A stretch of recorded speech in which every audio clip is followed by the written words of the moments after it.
Hello. We are continuing in our study in the book of Revelation, and we are in chapter 5 this evening. One of the things that you'll notice about the book of Revelation as you read through is that sometimes it seems kind of repetitive. Some of the details will change, some of the language might change, or the imagery might change a little bit, but there's something very cyclical to the way that Revelation communicates. And we'll begin to see that, especially in chapter 4 and chapter 5. There's a lot of parallels in what's happening. If you remember, in chapter 4, you see one who is seated on the throne, and around him is 24 elders and the great throng of angels. There's four creatures that are constantly singing, and there's this just kind of great um, uh, moment of worship that's happening in the throne room of God. And so you have that imagery that is then taken into chapter 5, and some of the details are slightly changed, but it's important for the way that the book is functioning. So I'll show you how that kind of parallels and why that matters. But let's start in chapter 5, verse 1. And it says, "Then I saw in the right hand of the one seated on the throne a scroll written on the inside and on the back, sealed with 7 seals. And I saw a mighty angel proclaiming with a loud voice, 'Who is worthy to open the scroll and break its seals?' And no one in heaven or on earth or under the earth was able to open the scroll or to look into it. And I began to weep bitterly, because no one was found worthy to open the scroll or to look into it. Then one of the elders said to me, 'Do not weep. See, the Lion of the tribe of Judah, the Root of David, has conquered, so that he can open the scroll and its 7 seals.' And then I saw between the throne and the 4 living creatures and among the elders a lamb standing as if it had been slaughtered, having 7 horns and 7 eyes, which are the 7 spirits of God sent out into all the earth. He went and took the scroll from the right hand of the one who was seated on the throne. And when he had taken the scroll, the 4 living creatures and the 24 elders fell before the Lamb, each holding a harp and golden bowls full of incense, which are the prayers of the saints. They sing a new song. 'You are worthy to take the scroll and to open its seals, for you were slaughtered, and by your blood you ransomed for God saints from every tribe and language and people and nation. You have made them to be a kingdom and priests serving our God, and they will reign on earth.' And then I looked, and I heard the voice of many angels surrounding the throne and the living creatures and the elders. They numbered myriads of myriads and thousands of thousands, singing with full voice, 'Worthy is the Lamb that was slaughtered, to receive power and wealth and wisdom and might and honor and glory and blessing.' And then I heard every creature in heaven and on earth and under the earth and in the sea and all that is in them singing, 'To the one seated on the throne and to the Lamb be blessing and honor and glory and might forever and ever.' And the 4 living creatures said, 'Amen.' And the elders fell down and worshiped." So as I mentioned, chapter 4 has some parallels with chapter 5. We have some of that same imagery that God is seated on this throne surrounded by the 24 elders. The angels are singing. The 4 creatures that represent all of creation are also singing. And then the scene shifts just a little bit. And it's apparent that at one point there is an angel that begins to speak. Angel just simply means messenger, but the angel speaks out loud, asking for the one who is holding the right scroll, the scroll in their right hand. God is holding the scroll that has been sealed with 7 seals. In other words, 7 being the number of perfection or totality. It means it's perfectly sealed, and there's no way to get into it except for the one who's able and worthy to open it. And the angel asks, "Who is worthy to open it?" And nobody in heaven or on earth or under the earth is able to open the scroll or even to look at it. And John begins to cry out, to weep bitterly, because no one has been found to be worthy to open the scroll or look into it. In other words, what God has promised or what God has to say in this scroll is sealed off. And we're not really given the details as to why that is. We could speculate and make, suggestions for what that might be or why, but there's not a lot of detail that's given, other than for some reason what God has to say or God's message to the world, or whatever is contained in the scroll that God is holding in his right hand, in his hand of authority, has yet to be pronounced and can't be pronounced quite yet, because nobody's worthy to even open it. But as John begins to weep bitterly, and I could think of looking at the world around him, John would have been weeping that it seems like sometimes the world is out of whack and the world is not operating in the way it should be, and we lament and cry out, how long, O Lord? How long until your deliverance? How long until things are made right? How long until the day when you have made all things under yourself and redeemed all things and renewed and restored all things? And so I can imagine that weeping is from this deep sense of desiring for everything to be made right. And so as he is weeping, one of the elders kind of nudges him on the shoulder and says, "Don't weep. Look, the Lion of the tribe of Judah, the Root of David, has conquered, so that he can open the scroll and its 7 seals." Now, the language there, tribe of Judah, obviously one of the tribes of the 12 tribes of Israel, Judah being a really important tribe in terms of its leadership, but also the connection with the Davidic kingship. And then the root of David, obviously that is a reference to the Messiah, to one whose lineage is from King David. So this is language of the Messiah. And the language that's also added to that, the lion. So here's the sense of, power, of, fear that could be brought because of a lion, something that is this powerful king of beasts kind of reality. So when John hears this, he stops weeping, and I can imagine that he turns to look, expecting this great, powerful image of the conqueror coming in all of his glory. And when he turns to look at the throne again, he sees between the throne and the 4 living creatures, as if just suddenly appearing, and among the elders, there's a lamb standing there. And not just any lamb, but a lamb that had been slaughtered. Now, what John had been told is the Lion of the tribe of Judah would show up. Instead, he sees a slaughtered lamb. Now, when we bring these 2 images together, we see that the character and nature of God is that God's power is demonstrated not in domination, not in the seeking of power like a lion, like to destroy enemies or to destroy like the prowling against a predator of its prey, but rather God's power is demonstrated in weakness. God's power is demonstrated in vulnerability and suffering, and that the way that God's way among us, and the way that God has conquered, is through the self-giving life of Jesus, one who has emptied himself, one who has become a servant, one who has taken on the very character of a lamb that is helpless. And so here, John sees this sort of revelation of who God is in this moment, that God is not just simply one who is all powerful, but God's power is often demonstrated in weakness, in humility, in self-giving kind of love. And this lamb looks a little bit odd. It has 7 eyes and 7 horns.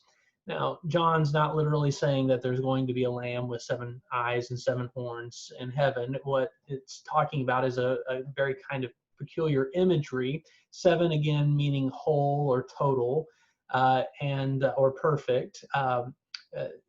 The horn is a signification of power, and the eyes are for seeing everything. So coupled with the number 7, it's saying that the Lamb holds all power, or is perfect in power, and also, has all or total sight of what is happening, or perfect sight, and that these are the 7 spirits of God sent out into all the earth. And so again, this connection with the churches. So this really interesting image of this lamb, that Jesus, who became obedient even to the point of death, is the demonstration of the totality of God's power, that God humbles God's own self and walks through the places of death and sees everything that goes on as well, knows the suffering as God's own. Now, in verse 7, it continues on. The Lamb goes and takes the scroll from the right hand of the one who is seated on the throne. And when he takes the scroll, the 4 living creatures and the 24 elders fall before the Lamb, each holding a harp and golden bowls full of incense, which are the prayers of the saints. And they sing a new song. And so there's this great throng of worship again. Worthy are you to take the scroll and to open its seals, for you were slaughtered, and by your blood you ransomed for God saints from every tribe and language and people and nation. So God is a God of all peoples, and has made them, has called them to be a kingdom of priests and to serve our God, and they will reign on earth. Now, here again is another indication that God's not just simply sucking us out of this world, but that God is calling us to serve as priests. Now, remember, priests are those who are sort of mediators between God and the people. So these priests are intended to serve, not to rule over or lord, but really the function of a priest is to commune with God and to be those who serve God's interests on behalf of the community. And those whom God has ransomed will be called to the same kind of thing. You've been made to be a kingdom of priests, serving our God, and they will reign on earth. Now, the manner of reigning will look like the slaughtered lamb. And it is going to be on earth, not in some far off heaven, but rather the joining of heaven and earth together where God's will is done perfectly. That's what heaven is. And so here in earth, God's people will live as they were intended to live, fulfilling the call of God in creation, much as they were at the very beginning of creation. And this continues on, looks, and I hear the voice of many angels surrounding the throne and the living creatures and the elders, and there's thousands and thousands of them singing with full voice. They can't even be numbered. And they say, worthy is the Lamb that was slaughtered to receive power, wealth, wisdom, might, honor, glory, and blessing. And then joining in that, so here we have this kind of another choir comes in all of a sudden. Every creature in heaven and on earth and under the earth and in the sea and all that's in them sing together. The one seated on the throne, and to the Lamb be blessing and honor and glory and might forever and ever. And the 4 living creatures said, Amen. And the elders fell down and worshiped. So here we have this kind of concluding picture. If you could imagine, we're kind of traveling and jumping through time to some degree, and yet not. That God's future is always present in some manner, but for us, we're always kind of catching up. And so for us, it may seem kind of chronological, but God is always bringing God's future into the present moment. And so when we read in chapter 4, we have this sort of introduction to how God's being worshipped by the creatures and all those kinds of things, that there's this great reality of worship that's happening. And then in chapter 5, we have kind of this jumping forward where we see the Lamb that is going to redeem all things and settle all things, going to open the scroll and finalize God's plans. The scroll would have been something kind of like last will and testament, and so the son or the heir of that promise would have been the only one who could have opened those seals and been able to enact out the will and testament of their parent. And so we see the same kind of reality happening. Jesus has already come; he's been slaughtered. So there's the crucifixion imagery there, but here it seems like there's this sort of point where we don't know exactly when that time will be, but Jesus is going to be the one who fulfills all things that God has designed for creation, has called for creation, this new life reality. And so we see this kind of jumping in time to some degree. And yet it is still this moment of great worship And there will come a point when all things are brought together in this great throng of worship, much as it talks about in Philippians, as we've been going through that on our Sunday morning services, that at the name of Jesus, every tongue will confess and every knee will bow that Jesus Christ is Lord. And so here we see this beginning kind of picture of worship. And not only a worship where all we do is sing, but it is connected with living in earth and living full in the fullness of all life that God has promised and given and inaugurated in the person of Jesus. So what we really get a sense of in this very beginning few chapters of the book of Revelation is we have churches that are really struggling. They're finding themselves in a very difficult moment. And John is writing to encourage these churches to continue on in the faith, to live out faithfully the call that God has given them to be a kingdom of priests. And the opening images in chapter 4 and 5 sort of peel back the curtains so that the churches can see the reality that is already taking place, that isn't always presently available or visible to them. What they get caught up is in all the power dynamics and the politics and all those kinds of things that are happening in their communities and in the Roman Empire. But John says, I want you to take a real close look and see what's actually happening. God has already won the victory in Jesus and has inaugurated God's kingdom and is even now drawing us into this kingdom way of life and will one day finalize that, will complete it, will restore everything in the person of Jesus, who already has taken the scroll and is beginning to open the seals to fulfill God's promises, to fulfill all of what God has given us to be and to do. And in that, is this further kind of call to not stop where they're at, to not get discouraged, but to recognize that even in the midst of persecution or difficulty or challenges, or even in the seemingly long delay of God to act, that the reality is God has acted definitively in the person of Jesus, and there is coming a time where God will make all things new. And so continue on in faith. Be participants of the heavenly worship here on earth when we gather together, and recognize that this is something greater than just what's happening in that moment, that we are actually participating, that our prayers matter. In fact, it said that the elders and the creatures are holding those bowls of incense, which are the prayers of the saints.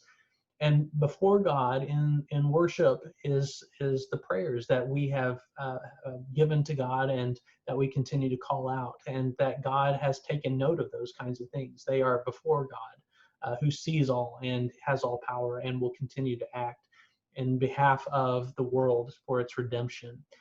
So this is really a book of hope. It's a book of worship, and it calls forth this community to be a worshiping community that proclaims the goodness of God and the victory of God, even in the places where it seems like death still reigns.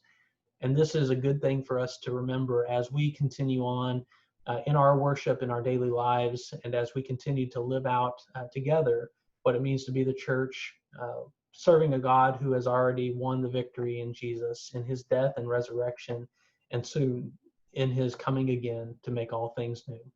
God bless you and God keep you.